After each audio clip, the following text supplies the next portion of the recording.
Joining me now is Chris Bedford, senior editor at The Federalist, and Matt Walsh, contributor to the Daily Wire and host of the Matt Walsh Show.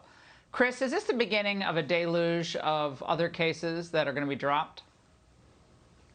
It seems like it, because the prosecutors have overreached pretty dramatically on this, because we've been covering this from the beginning. I was there at the riot covering it, just as I've been at protests since George W. Bush and riots here in D.C. over the last 5 years since Donald Trump was first elected.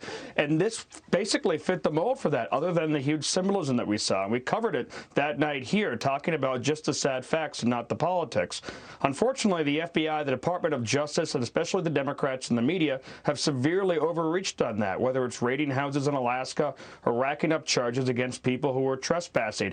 It looks like a majority of these people who are implicated in this are going to get away with simple trespassing charges.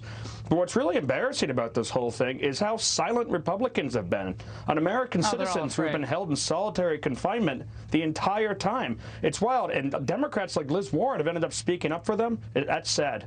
No, and Matt, Adam Schiff knows the real threat to our democracy.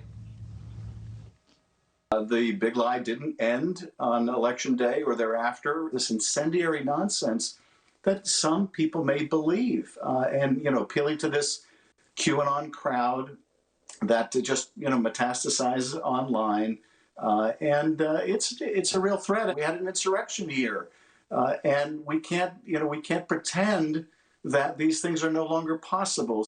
So, Matt, QAnon's the real threat, not China. Made this virus in a lab and killed millions of people. Let's not do that at all, though.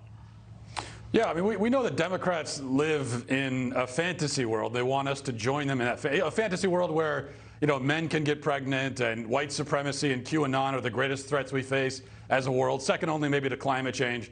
And also where January 6th was the worst thing, maybe worse than 9/11, an attempted coup. By the way, a coup is an organized attempt to overthrow the government. No honest person can look at what happened on January 6th and say that there was ever any chance of the government or even an attempt to actually overthrow the government. And that's clearly not what happened.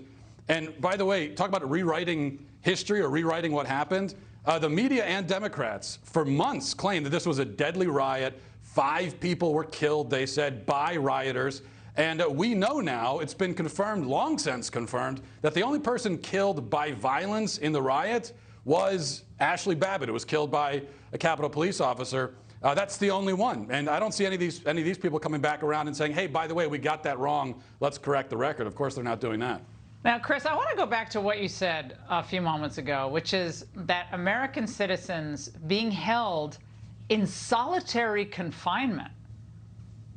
And we don't really know the terms of all of this or the details of all of this, but we do have reports that a number of these people who were arrested because they got their photos, sent around, were held and are still being held in solitary. And you're right, Republicans are they're so afraid of January 6th, which, look, I was one of the first people to say Trump needed to get this place cleared right away. The failure to bring up civil liberties and the issue of civil liberties at this moment is, I think that's a black mark on the Republicans. They've got to be standing up on this. You were one of the first to talk about it, and you're absolutely right. The Republicans are completely unwilling to deal with the issues that are going on here and the obvious political persecution when there have been riots across this country, none of which should be tolerated, all of which are very bad for law and order, where no one has been held accountable, where actually dozens of people were killed over the summer in some of the violent race riots this country saw. People not held accountable like this. The only death, the only person killed was shot by a police officer. No one else was killed, despite the fact that was hidden from us for a long time. The New York Times lied about it. Republicans are silent, and left-wing Democrats in Massachusetts are willing to stand up to this. Not only that, but Nancy Pelosi has invoked the memory of 9/11, which is really shameful, to try and push through a commission that has unfettered access. That's absolutely wild. Yeah, and I just have one more question, Matt. The clinging to January 6th, they cling to it like they cling to the mask, right? Or to systemic racism. Because why? Why do they do that? Because their policies don't deliver, correct? Yeah, there's Real that. quick, Obviously, it's politically convenient for them. We know that because they don't want to talk about the BLM riots. But I think also another reason why they talk about this rather than the BLM riots, aside from the obvious political thing, is that this happened close to them. And all of the people had their lives and businesses destroyed in cities across the country. They can't that was far confront away it. from Sorry them. to cut you off there, but we have the last bite up next. You don't want to miss it.